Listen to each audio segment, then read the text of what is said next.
Bonjour. Aujourd'hui, pour cette fin de journée, j'ai le plaisir d'accueillir l'immense privilège, l'honneur d'être en compagnie de Charles, avec qui nous allons passer la prochaine heure. Charles, est-ce que tu peux te présenter, s'il te plaît? Oui, merci Oméric. Écoute, plaisir partagé. Ravi de pouvoir profiter de cette fin de journée et partager avec vous plus qu'une expérience, une histoire qui s'écrit tous les jours. Donc pour ma part, je suis Charles Véraud, je suis directeur général de Mercury International France, qui est la filiale française du groupe Mercury International, qui a deux jambes, le conseil et la formation sur tous les métiers qui touchent au commerce et globalement à l'efficacité commerciale. Donc, très gros organisme de formation dans le top 20 mondial. Donc, c'est vraiment un honneur et un privilège et une très grande chance de t'avoir parmi nous. Et donc, pour ma part, Oméric, pour celles et ceux qui ne me connaissent pas encore, je suis président, cofondateur de Pitchboy et également membre du board de l'association EdTech France, en charge de la cartographie de l'international et également trésorier. Alors, le sujet qui nous anime aujourd'hui, c'est celui de l'ancrage. L'ancrage pour les formations qu'on va créer. Et avec Charles, on vous propose la thématique suivante, c'est organisme de formation, comment booster l'ancrage avec des simulations conversationnelles. Et pour faire ça, on a pris l'exemple d'un client de Charles qui est une société qu'on va appeler Bing. Et cette société, est-ce que tu peux nous donner un petit peu le contexte avec laquelle vous travaillez? Oui, bien sûr, Oméric. Alors, on va démarrer en fait par ce qui nous anime au quotidien et ce sans quoi moi et mes collègues, on n'aurait finalement pas de raison de se lever le matin. C'est les apprenants. Donc, vous avez sous les yeux 5 apprenants. Alors, ils ont un point en commun, c'est qu'ils sont tous les 5 commerciaux au sein de la société Bing. Et ils ont été invités il y a 2 ans de cela à un parcours de formation pour développer leur impact commercial dans les interactions, qu'elles soient avec des clients ou avec des prospects.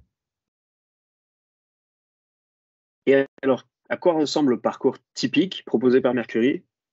Alors, c'est intéressant. Pourquoi on parle de parcours? Parce que nous, on travaille majoritairement avec des populations commerciales. Il faut savoir que ce sont des gens qui consacrent finalement peu de temps pour se former et se développer, qui passent beaucoup de temps en interaction avec leurs clients, et rares sont ceux qui peuvent mobiliser trop de temps en one shot.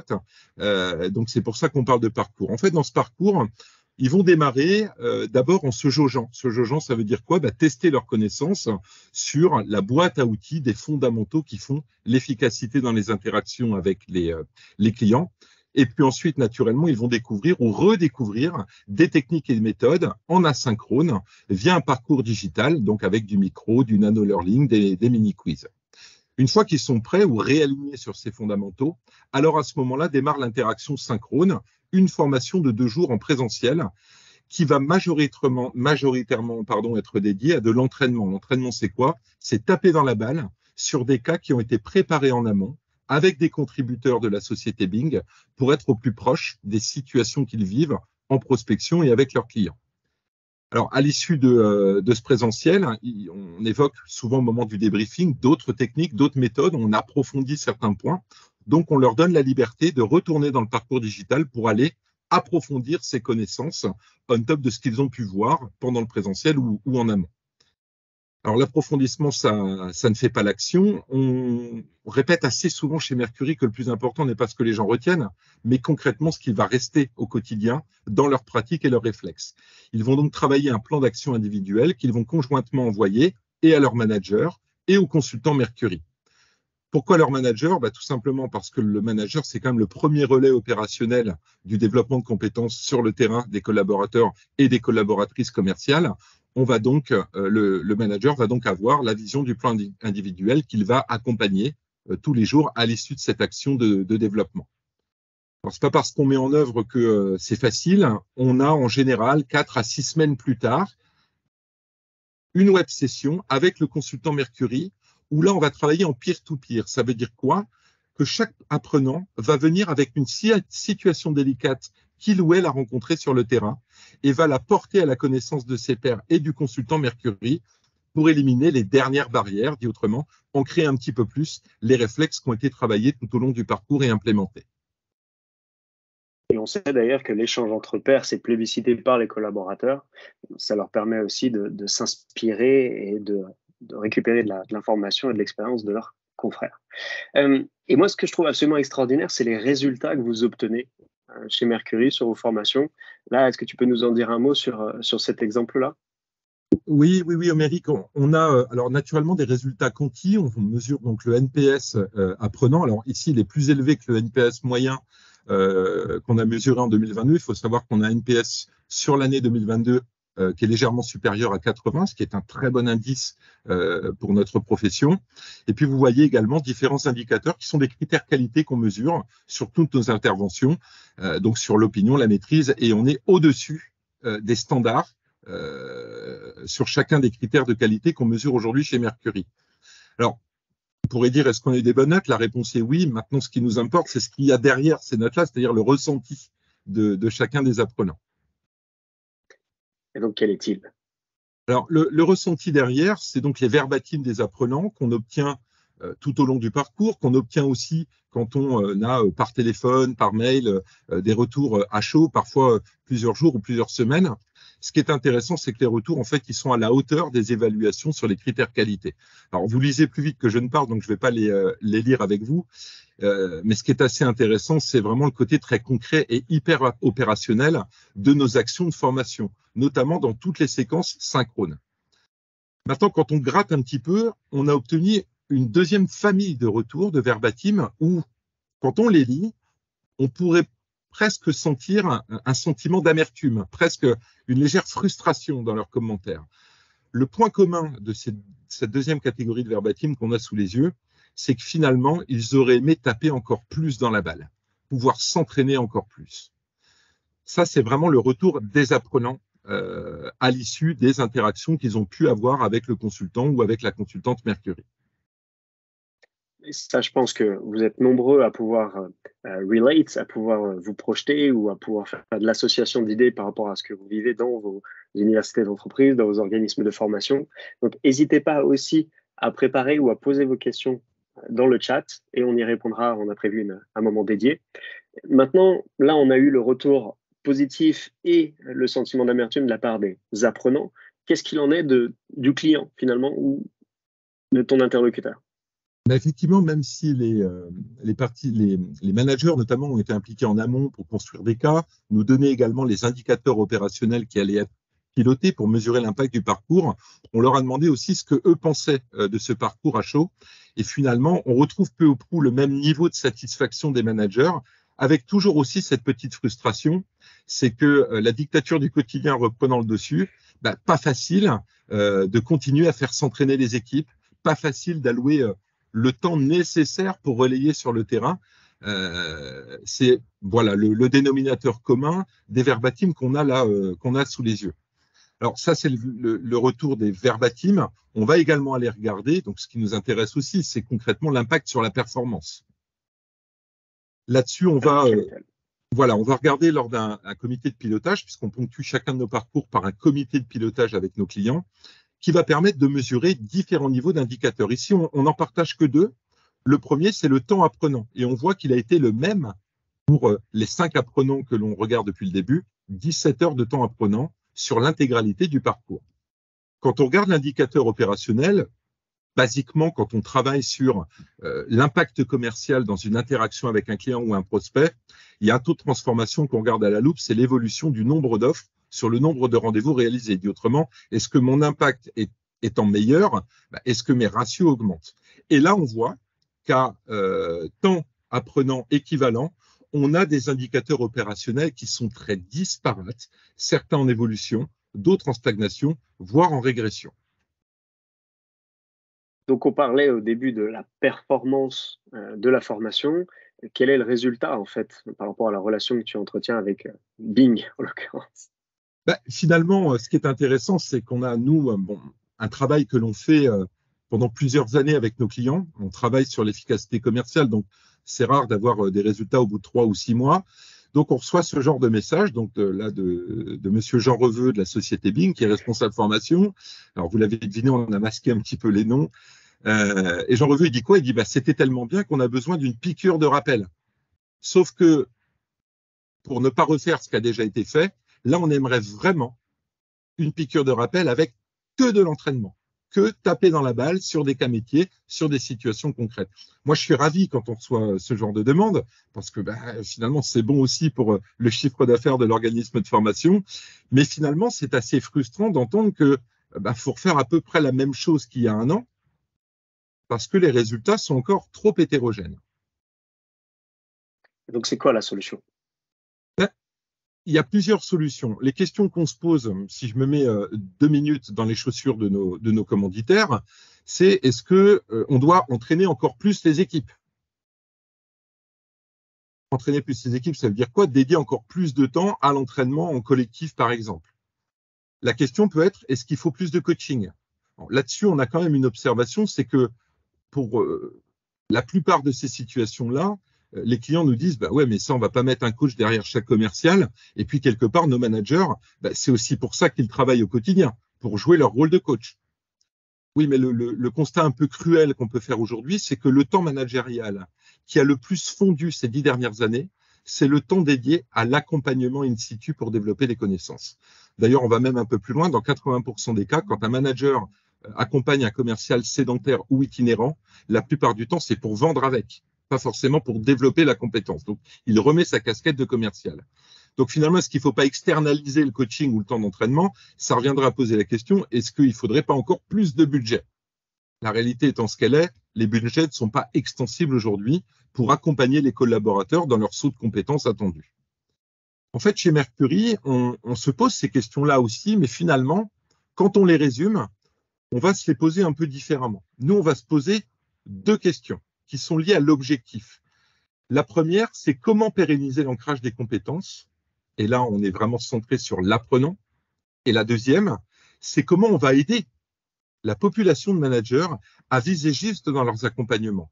On ne pourra pas réalistement demander aux managers de dédier plus de temps. Donc, dans le peu de temps qu'il leur reste, comment ils peuvent être plus chirurgicales dans la manière d'accompagner leurs collaborateurs ou leurs collaboratrices. Et finalement, depuis pas mal d'années, on regarde, on est en veille technologique et en veille pédagogique pour voir comment on peut améliorer cet ancrage dans le temps, que ce soit avec Mercury ou par le biais, effectivement, et ou d'ailleurs par le biais avec le manager. Et un début de solution qui a donc été trouvé, c'est l'IA. Oui, moi, ça fait pas mal d'années, tu le sais, Oméric, on en a déjà parlé, que j'observe l'intelligence artificielle. Le constat qu'on peut faire, c'est que l'intelligence artificielle, aujourd'hui, elle est partout. Dans tous les domaines, que ce soit les domaines pro, les domaines privés. D'ailleurs, est-ce que, pour ceux qui nous regardent aujourd'hui, est-ce que l'un ou l'une d'entre vous n'a jamais utilisé ni un smartphone, ni un ordinateur? Alors, si c'est le cas, la mauvaise nouvelle, c'est que vous êtes en train de le faire. Donc, finalement, conscient ou pas, l'intelligence artificielle, on l'utilise déjà. Ce qu'on ne souhaite pas, nous, chez Mercury, c'est adopter les effets de mode. Pourquoi? Parce qu'adopter un effet de mode, ça peut demander beaucoup d'investissement, temps et budget à très court terme pour des choses qui peuvent faire pchit assez rapidement aujourd'hui. On préfère raisonner sur le bon sens. Et la question qui nous a omnubilés pendant des années, c'est comment l'intelligence artificielle peut vraiment arriver en complémentarité de ce que l'on fait aujourd'hui pour booster l'ancrage. Et c'est vraiment là-dessus qu'on a choisi de passer le cap, j'ai envie de dire, et qu'on s'est assez naturellement rapproché de toi, Oméric, et puis de Pitch Boy. Merci Charles. Et puis tu parlais d'effets de mode, tout le monde parle des agents conversationnels type ChatGPT. Et là, il y avait 2 informations que je trouve absolument géniales. C'est le nombre d'entreprises dans lesquelles les services juridiques commencent à envoyer des messages d'alerte et d'alarme aux collaborateurs en disant attention, ça n'est pas RGPD compliant. Et le deuxième, c'était une interview du docteur Luc Julia, qui a écrit un livre formidable qui est L'intelligence artificielle n'existe pas. Qui disait qu'en fait 56% des informations qu'il donnait, que ChatGPT donnait, étaient vraies. Ça veut dire qu'il y en a 46% qui sont fausses quand même. Et il y a dernièrement un avocat qui a préparé sa plaidoyer aux États-Unis avec ChatGPT et il s'est trouvé qu'il mentionnait des articles qui n'existaient absolument pas. Le juge a moyennement apprécié et l'avocat a dû faire des excuses. Donc on arrive sur cette phase où concentrons-nous sur des choses qui ont fait leurs preuves et justement on va rentrer dans le détail de comment marchent certaines IA. Et là en l'occurrence, je vais prendre la parole sur comment fonctionne l'IA de Pitch Boy. Donc, je vais vous faire une démonstration juste après, mais clairement, en quelques mots. Vous voyez ici un apprenant. Cet apprenant, on va lui demander de parler de manière complètement naturelle. Et c'est là la particularité de PeachBoy, on est sur du lisé. Les mots, la syntaxe, les déclinaisons, l'antériorité, le contexte. Et tout ça va être croisé avec les critères d'évaluation que vous aurez définis pour votre client ou avec votre client. Ça signifie que vous allez pouvoir créer des contenus soit sur mesure, soit génériques, avec des critères d'évaluation, avec des réponses qui vont être attendues qui seront soit bonnes, soit mauvaises, en fonction de la posture attendue, de la méthodologie à respecter et de la connaissance. Et une fois que tout cela est fait, PeachBoy va streamer en temps réel la réponse la plus pertinente. Entre le moment où l'apprenant a fini de parler et le moment où il a sa réponse, il se passe moins d'une seconde. Ça permet de recréer des jeux de rôle, des mises en situation qui sont extrêmement réalistes. Méric, Et à la fin, oui. Ouais, si tu m'autorises juste un commentaire sur ce point, quand on a commencé nous à regarder les solutions qui existaient aujourd'hui ou qui étaient en cours de développement, on a été un peu échaudé dans le sens où il y a quelques années de cela, ce que j'appelle dans mon jargon, je ne suis pas aussi expert technique que vous chez PeachBoy, le temps de latence était très long en fait. Et du coup, ça provoquait des coutures dans la simulation. Parce que si entre le moment où, par exemple, l'apprenant parle et la machine répond, il s'écoule 7 secondes, la vraie vie, c'est pas ça. Aujourd'hui, vous avez réussi cette prouesse d'avoir vraiment une réactivité, une diligence de la machine qui est extraordinaire. Tu as tout à fait raison et je te remercie de le souligner. C'est une prouesse parce qu'on vient combiner de l'intelligence artificielle, de la reconnaissance vocale et du streaming vidéo qui fonctionnent parfaitement ensemble. Et la prochaine étape, sans faire de teaser, parce que c'est une demande qui nous remonte souvent, c'est de dire mais aujourd'hui on doit préenregistrer les séquences vidéo, on doit préfilmer. Est-ce qu'il est possible de générer à la volée la vidéo de réponse? Alors, la réponse est oui, mais par contre aujourd'hui on est entre 10 et 15 secondes de latence entre le moment où j'ai fini de parler et le moment où la vidéo va être créée. Donc on arrivera à ce système où en une seconde l'IA va me répondre avec le bon avatar, le bon interlocuteur, la bonne réponse. Mais pas aujourd'hui. Aujourd'hui, on s'appuie par contre à la fin de chaque simulation sur un feedback personnalisé qui est transmis à l'apprenant pour lui permettre de savoir quels sont ses points forts, quels sont ses axes d'amélioration. Il a le replay pour se réentendre et il a le bouton recommencer pour s'entraîner de manière asynchrone et donc progresser à son rythme. On n'a pas tous la même capacité à ancrer les connaissances à la même vitesse, donc ça c'est vraiment indispensable et on voit, parce qu'on arrive à suivre, que le bouton recommencer est très utilisé, y compris chez les populations commerciales. Maintenant, un petit mot sur les différents formats, les différents médias que vous pouvez utiliser. Le premier, c'est de l'audio. Là, je prends l'exemple de Calista, qui va venir créer des simulations de conversation. Alors, si vous êtes client de la chaîne de restauration rapide que vous voyez à l'écran, c'est à la borne de prise de commande. Donc, vous ne voyez jamais votre client, vous êtes vous dans le restaurant. Et par contre, vous avez toute une posture, une procédure à respecter qui 55 secondes, extrêmement cadrée, et à laquelle vous allez devoir vous entraîner, parce qu'il y a aussi du turnover important, etc. Le deuxième, Charles, est-ce que tu peux nous dire un petit peu le sujet sur lequel vous travaillez actuellement? Oui, avant ça, je vois que Delphine a levé la main. Bonjour Delphine. Bonjour Charles, bonjour Méric, merci pour cette présentation. Je voulais juste revenir sur le slide d'avant. J'ai pas compris la notion de feedback en fait. Qui fait le feedback à qui? J'avais l'impression que l'apprenant posait sa question. Il y avait la réponse de la part de l'intelligence artificielle. Et ce feedback, il porte sur quoi du coup? Sur la réponse faite par l'IA ou sur, je sais pas, enfin. Et le feedback, il est à la fin, complètement à la fin. Donc, il y a deux éléments de feedback. Il y a déjà la réaction de l'IA, qui est en fonction de ce que j'ai dit et la manière dont je l'ai dit. Et vous avez après le feedback à la fin de la simulation, qui est composé d'une note, le détail de cette note et les axes de progression. Et ces éléments-là sont en fonction des critères d'évaluation que vous allez définir. On va y revenir. Je vais vous montrer un exemple juste après. On va y revenir parce que c'est un point qui est fondamental, notamment pour les managers, voire plus globalement, quand j'ai ce qu'on appelle les analytics pour tous les apprenants dans une société donnée, je peux identifier rapidement s'il y avait un axe de progression prioritaire pour tout le monde, quel serait-il? Ça fait gagner un temps phénoménal, mais je crois que tu vas en parler, Oméric. Oui, Et de même, si on a besoin de comparer une population avec une autre, une zone géographique avec une autre, etc., c'est des choses qu'on peut faire automatiquement. Merci. Donc Charles, est-ce que je peux t'inviter à nous présenter brièvement le sujet, parce que là, le média, le format que vous voyez, c'est de la vidéo. Ouais. Là, on a monté donc un simulateur conversationnel pour l'un de nos clients. Alors, c'est assez particulier parce qu'aujourd'hui, plus de 80% des interactions se font en remote. Donc, on a monté une simulation de conversation via l'outil Teams, donc en visio, où l'apprenant va être amené à mener un rendez-vous de découverte. Donc, on va aller jauger chez chacun des apprenants leur capacité à prendre le leadership en démarrage d'entretien, mais pas que, également leur capacité à avoir une investigation, un questionnement qui est structuré, qui est intelligent, dit autrement, tel qu'on aimerait qu'il l'est aujourd'hui sur le terrain quand il rencontre un interlocuteur chez un client ou chez un prospect. Alors naturellement, c'est pas un standard, c'est du sur-mesure. Donc on a été jusqu'à interviewer différents clients pour justement reproduire plusieurs fois ce scénario d'entretien, collecter les vrais verbatims des clients de notre client afin que la simulation soit la plus concrète et la plus réaliste possible.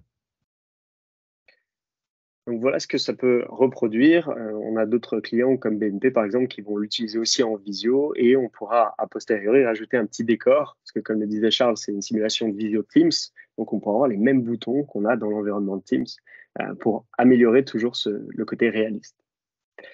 Un troisième format, c'est de la vidéo à 360 degrés, donc là à utiliser sur ordinateur ou depuis un casque de réalité virtuelle. Là, c'est la Fab AR/VR qui crée en toute autonomie ces expériences qui sont après déployées auprès des différentes entités du groupe. Et le dernier format, ce sont des avatars en deepfake. Donc là, c'est une solution qui s'appelle Synthesia. Vous avez plusieurs solutions aujourd'hui qui se développent très rapidement sur le marché, qui vous permettent de créer des avatars, donc comme si on était en vidéo avec une personne, sauf qu'il n'y a pas besoin ni de tourner, et ça fonctionne dans un nombre de langues qui est supérieur à une vingtaine de langues. Donc ça vous fait gagner beaucoup de temps. On est limité au niveau des expressions, des émotions, du jeu d'acteur. Par contre, pour tout ce qui est test de connaissances, ça fonctionne extrêmement bien. Justement, parlons-en des différents formats. On en a plusieurs, mais il y en a 3 qui sont très utilisés par les organismes de formation et les universités d'entreprise. Le premier, c'est le quiz. Pourquoi ? Parce qu'un quiz avec de l'interaction orale, ça vous permet d'évaluer le niveau de connaissance réel de vos apprenants. Typiquement, on pose une question à l'oral, l'apprenant doit répondre à l'oral, soit il sait répondre, soit il ne sait pas répondre. On n'est plus sur un test avec de la déduction ou par ABCD, par élimination, il arrive à trouver. Et le gros avantage de ça, c'est que c'est extrêmement rapide. Là, à l'écran, vous voyez moins d'une journée de travail. En réalité, il faut compter 2 à 3 heures. Le micro-learning, c'est un format qui, lui, sert surtout à transmettre les connaissances, mais pour le faire de manière plus engageante, interactive, et donc améliorer l'attention et donc aussi la mémorisation, on va venir ajouter des moments d'interaction dans la vidéo. Ça permet que le collaborateur, plutôt qu'écouter passivement et éventuellement de faire autre chose à côté, ait son attention qui soit prise et qui se sente un peu privilégié d'avoir cette discussion avec l'expert qui lui explique les choses. Et là encore, très rapide, ce qui prend le plus de temps, c'est quoi? C'est de scénariser ce qu'on veut dire dans son micro-learning. Et le troisième format, qui lui est d'une efficacité redoutable, on en a fait plus de 300 chez Pitchboy au travers du studio, eh bien, ce sont les cas pratiques. Ce sont des mises en situation, des jeux de rôle complètement digitalisés. Là, on est sur de la scénarisation qui est longue, 3 à 4 semaines. Pourquoi? Parce qu'il faut penser à tous les embranchements, les possibilités, le champ des possibles. Mais dès lors que vous avez un volume d'apprenants important, vous allez pouvoir avoir quelque chose qui est très rapidement amorti pour votre client et avec un ROI qui est extrêmement fort parce que vous allez pouvoir suivre la progression individuelle, suivre la progression collective et suivre l'impact sur le terrain. Alors, sans plus attendre, je vais vous montrer un premier exemple. Là, on est sur un scénario que j'ai créé moi-même en 3 heures, en m'appuyant sur donc, des avatars, sur la thématique du RGPD et c'est 5 questions. Bonjour et bienvenue dans ce quiz oral. L'objectif est de tester vos connaissances sur le sujet du RGPD. Je vais vous poser 5 questions, auxquelles vous allez devoir répondre oralement. Chaque fois que vous verrez le micro apparaître, c'est à vous de parler. Première question, Qu'est-ce que le RGPD? Le RGPD, c'est une loi qui vise à protéger les données personnelles des Européens. Bravo. C'est tout à fait ça. Deuxième question. À quoi correspond l'acronyme RGPD? C'est Règlement général pour la protection des... Je sais plus. L'acronyme RGPD signifie Règlement général sur la protection des données. Un acronyme important à mémoriser. Troisième question. Savez-vous quand est entré en vigueur le RGPD? C'était en mai 2018.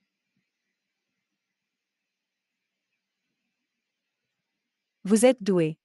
Une date importante que le 25 mai 2018. Quatrième question. Qui est concerné par le RGPD? Alors, est concerné par le RGPD toutes les entreprises qui sont amenées à collecter des données sur des citoyens européens. Je n'aurais pas dit mieux. Cinquième et dernière question. Qu'est-ce qu'un consentement? C'est un accord qui est donné par l'utilisateur pour qu'on puisse exploiter ces données. Le consentement est une autorisation donnée pour traiter des données personnelles. Merci d'avoir répondu à ce quiz oral. Vous allez maintenant pouvoir accéder à un feedback personnalisé. Vous y trouverez votre résultat, le détail de la note ainsi que vos axes de progression. N'hésitez pas à vous réécouter via le bouton replay ou à recommencer. Au revoir et à bientôt. Donc, comme vous pouvez le voir, la première question, j'y réponds bien. Elle me félicite. La deuxième question, je l'étais bien parti, mais je ne trouve pas la fin. Et donc, elle va m'expliquer et me donner l'élément de réponse. Là, je suis arrivé directement sur la partie feedback. Et ici, on voit qu'est-ce que le RGPD. J'ai eu 100%. À quoi correspond l'acronyme RGPD? J'ai eu 0. Donc, la pondération des 5 questions me permet d'avoir un score de 60%. La simulation au global a pris moins de 2 minutes. J'ai le replay, j'ai le bouton recommencer. Donc, voici un test de connaissance extrêmement efficace.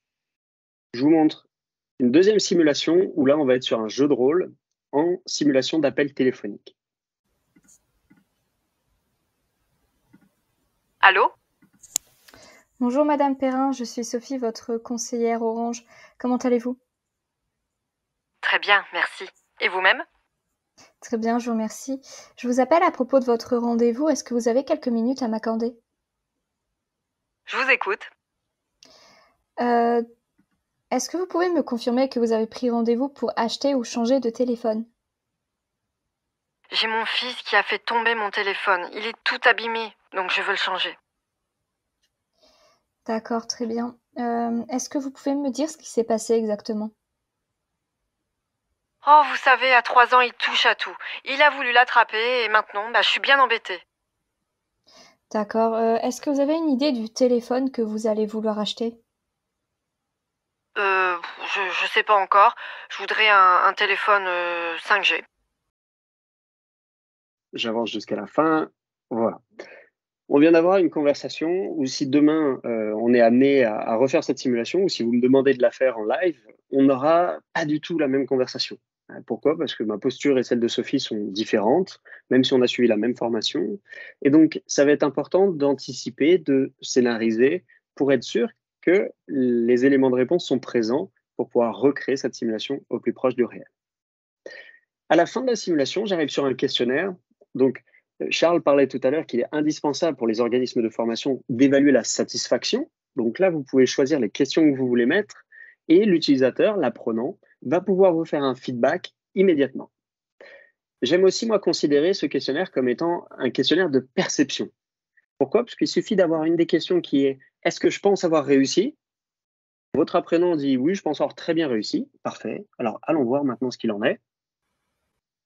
Mais on voit ici qu'il y a une note de 56 sur 100 et que ça veut dire qu'il y a eu un décalage important entre ce que mon collaborateur pense faire au quotidien sur le terrain et ce que l'entreprise attend de lui. Mais ce qui est vraiment important, c'est qu'il va savoir exactement ce que l'entreprise attend de lui. Là, on voit que sur l'attitude AK, la note elle est inférieure à 30%. Que sur les prérequis du rendez-vous, là aussi, on est inférieur à 30%. Donc, il y a des zones de faiblesse qui sont liées à ce collaborateur. Est-ce qu'en refaisant la simulation, il va progresser? Il a tous les éléments pour. Est-ce qu'il va encore avoir des difficultés et rester un petit peu avec un blocage? Dans ce cas-là, il y a peut-être un biais, une zone d'ombre, et ça permettra au manager de savoir exactement et efficacement quels sont les sujets à aborder pour faire sauter ces biais s'il y en a. Un point là-dessus, Omeric, que pour revenir à la question que posait Delphine tout à l'heure, en fait, moi, j'aime beaucoup la partie de gauche, c'est-à-dire que le débriefing, il est individualisé. C'est-à-dire que c'est pas uniquement en fonction du score global, mais bien des points de repère qu'on a paramétrés dans chacune des simulations, qu'on va avoir paramétré le type de débrief à donner pour orienter l'apprenant vers la prochaine étape, j'ai envie de dire, ou en tous les cas, le réflexe qui manque et qu'il faut travailler en priorité. Donc, vous avez là une solution qui n'est pas en concurrence avec les outils que vous avez l'habitude d'utiliser, Storyline, etc. Bon, on est en concurrence sur le temps de conception, parce qu'elle n'est pas extensible non plus, elle est comme le budget de vos clients. Mais par contre, vous avez une solution qui va être extrêmement précise dans la data que ça va vous apporter. Et justement, et là, je préfère que ce soit Charles qui vous en parle, mais quels sont l'impact, quelles sont les thématiques qu'on va pouvoir aborder pour les équipes commerciales?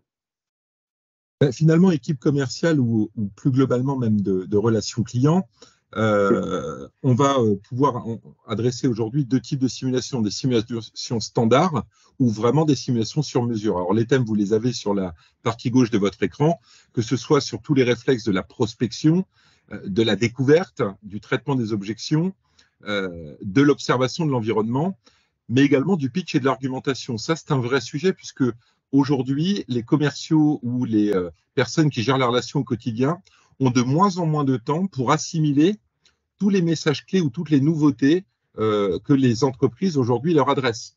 Donc l'idée, c'est de pouvoir avoir quelque chose de suffisamment agile qui leur permet de s'entraîner à pitcher une nouvelle offre, une nouvelle solution, une information ou un nouveau produit. Sur la partie droite, vous avez donc l'autre population avec laquelle nous travaillons fréquemment, qui sont les managers des équipes. Et pour les managers des équipes, on va nous travailler sur trois sujets. L'observation in situ. Imaginez que vous mettez un manager en situation d'observation d'un vrai rendez-vous et que vous lui demandez de remonter à la machine. Qu'est-ce qu'il a observé? Quelles sont les zones d'amélioration prioritaires? J'aime beaucoup ça parce que ça évite ce qu'on appelle le débriefing mitraillette. Comme je passe peu de temps avec toi, je vais t'expliquer tout ce que tu vas faire d'ici à la prochaine fois qu'on se revoit. L'entretien one-to-one également, on sait que le pilotage, il est crucial. Malheureusement, on a beaucoup d'entretiens de pilotage où on passe 70% du temps à regarder les chiffres, les résultats, en regardant les rétros, pas assez dans les actions à mettre en œuvre. Donc là aussi, on va pouvoir travailler avec la simulation pour ça, et puis s'entraîner au briefing et au débriefing avant une tâche, avant un rendez-vous, avant une conversation par téléphone. Et donc là, on a beaucoup abordé le sujet des commerciaux. C'est pareil, bien sûr, pour le management. Mais ce qu'il faut bien prendre en compte, c'est le fait qu'avec cet outil, vous allez pouvoir créer les thématiques en lien avec l'expertise de votre organisme de formation, avec l'expertise de vos équipes de conception.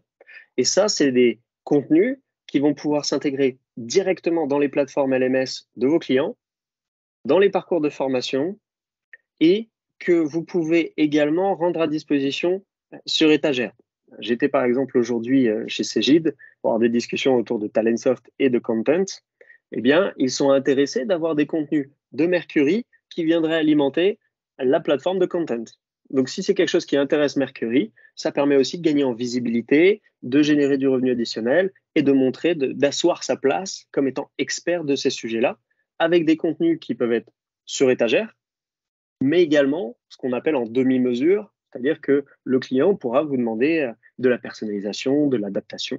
Et tout ça se fait extrêmement simplement grâce à l'outil NoCode. Donc l'outil, justement, je vais vous le présenter maintenant. On va aller prendre l'expérience de RGPD.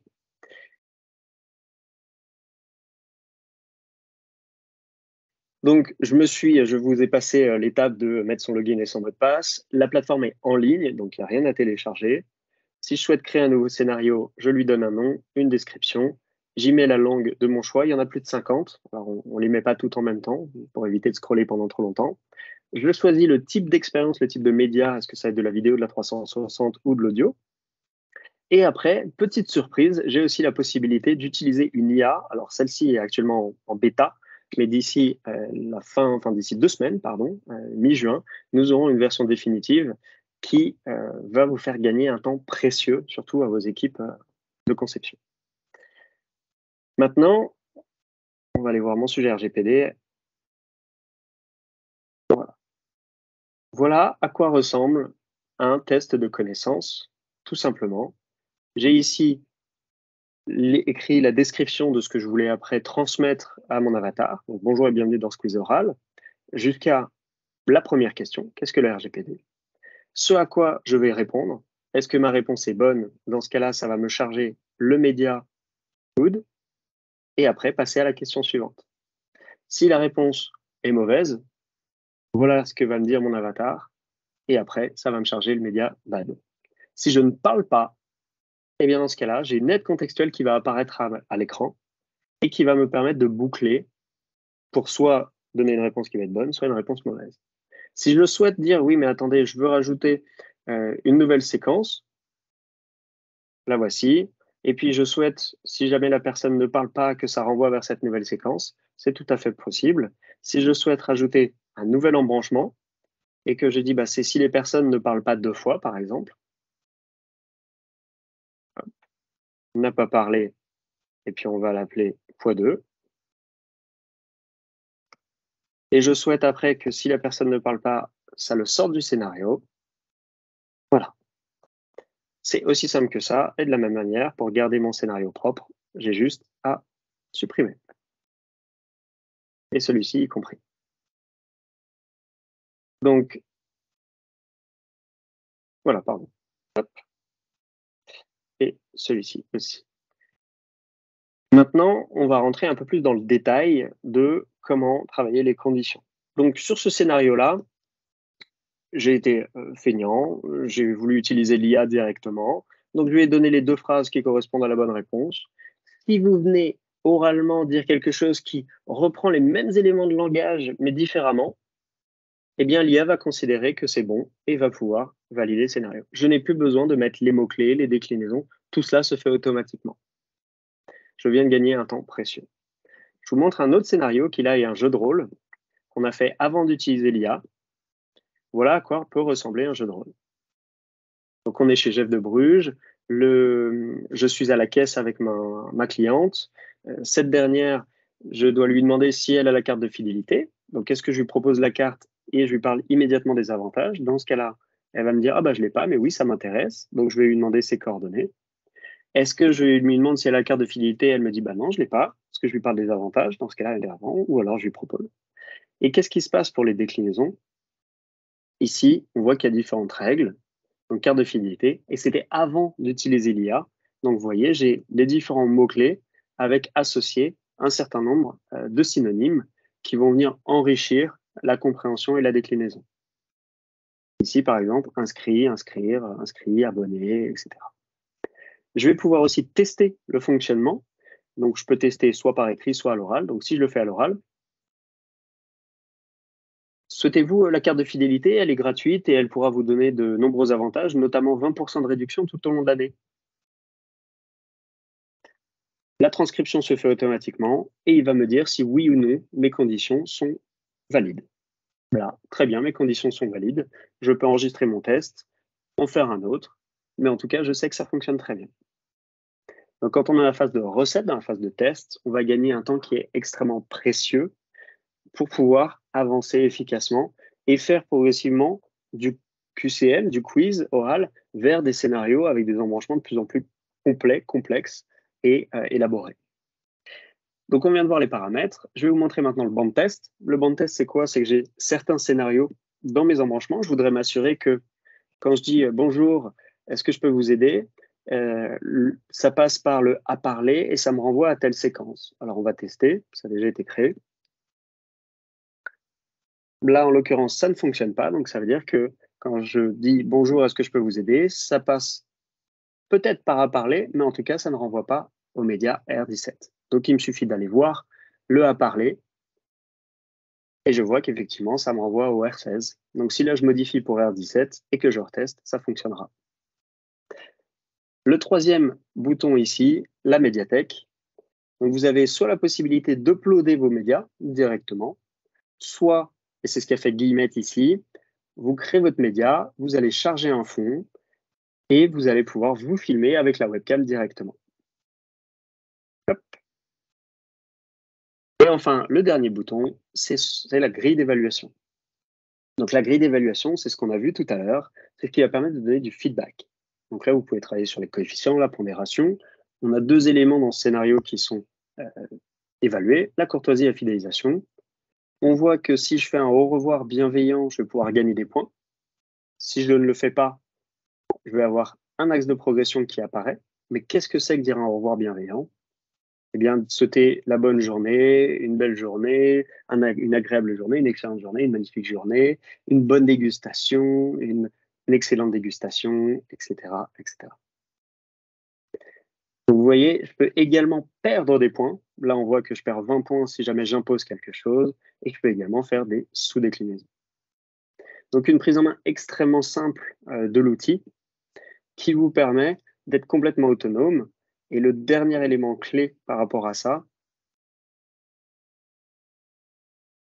c'est que si vous souhaitez demain faire des modifications à la demande de votre client, vous allez pouvoir tout simplement faire la modification sur l'outil, sauvegarder, tout sera live instantanément. Il n'y aura pas besoin de retélécharger le paquet de SCORM ou de mettre à jour l'API, tout se fera automatiquement.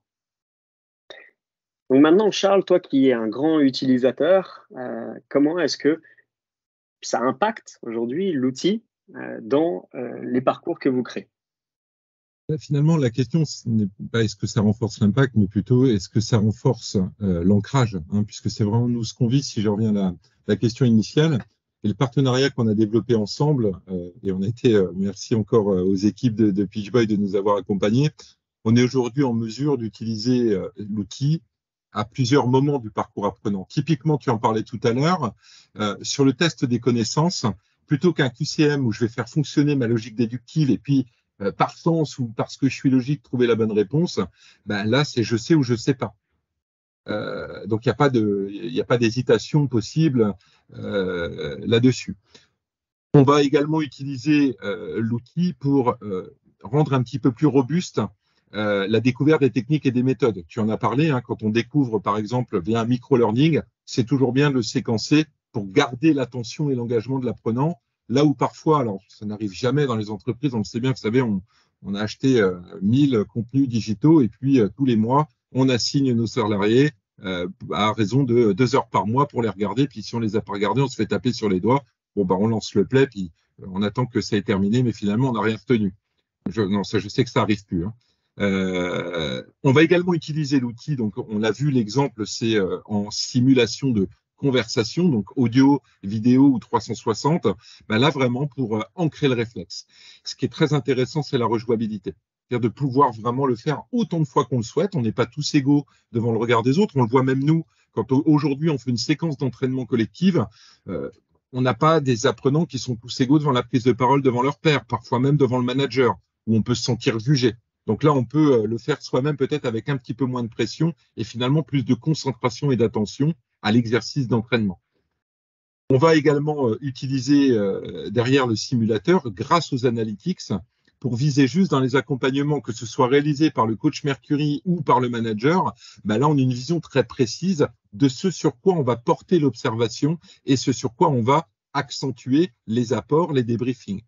Et puis enfin, quand on travaille avec le consultant, par exemple en web session, on prend l'exemple du parcours de la société Bing qu'on regardait en introduction, ça va être très utile pour nous, consultants formateurs, pour justement orienter les sessions de peer-to-peer ou orienter les sessions de web coaching sur des points qui ressortent comme étant des points prioritaires d'amélioration au travers des analytics.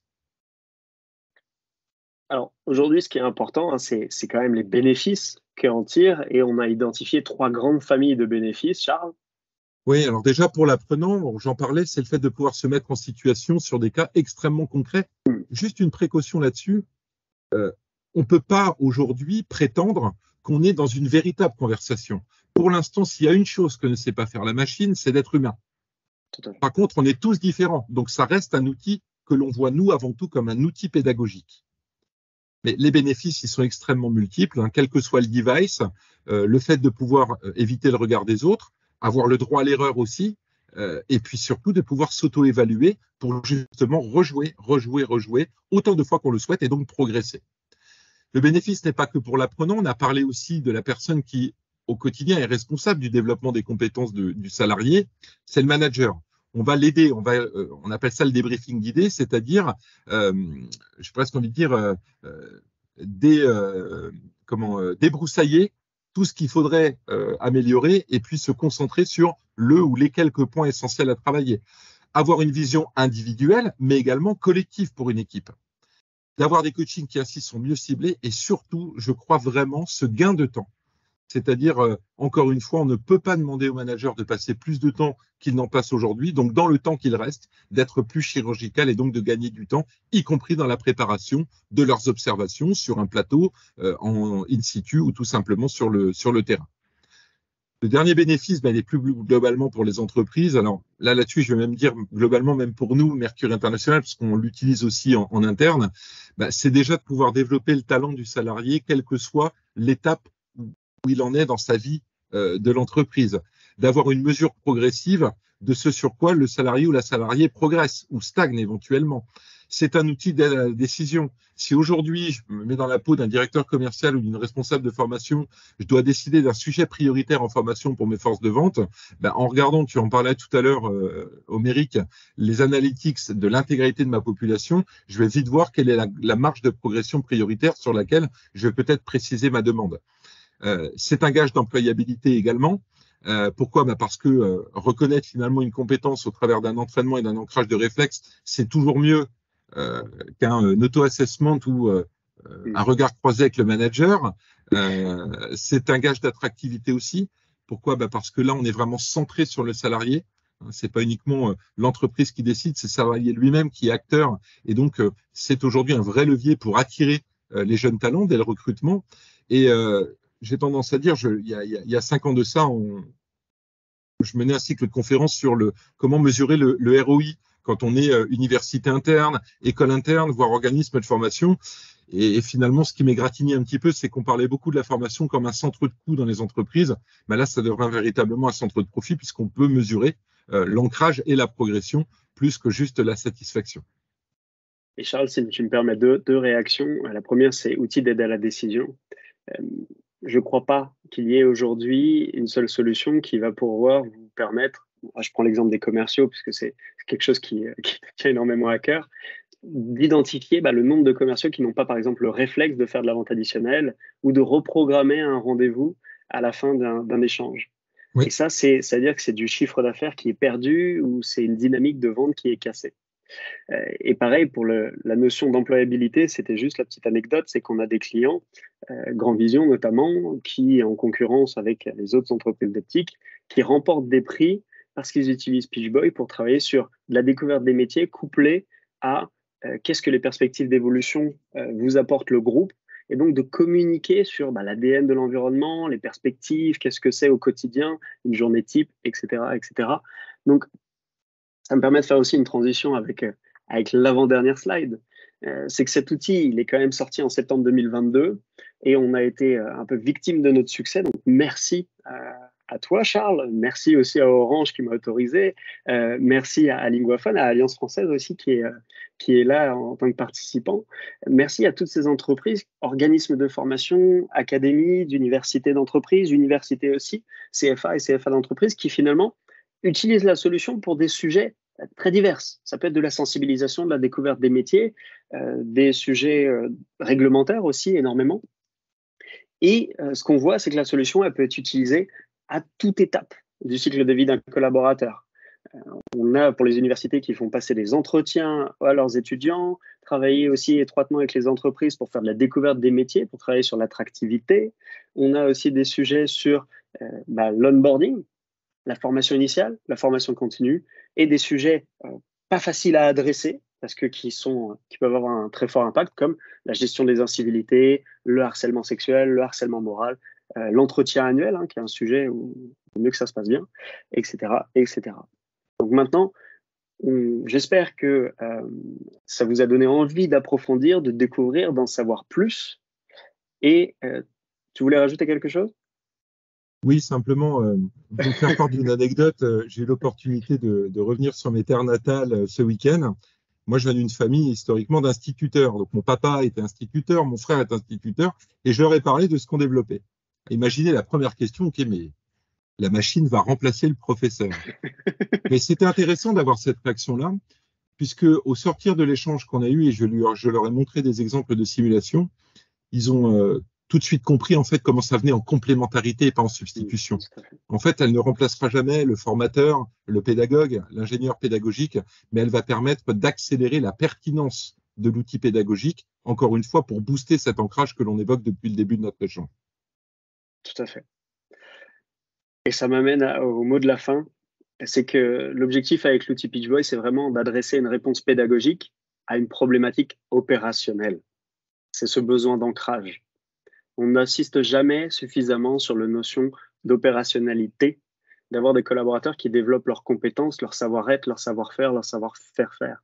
Et on se concentre, à juste titre, peut-être un peu trop sur les connaissances et pas forcément suffisamment sur l'aspect des compétences. Maintenant, en tout cas, vous savez qu'il y a cet outil qui existe et on est à votre entière disposition pour répondre aux questions.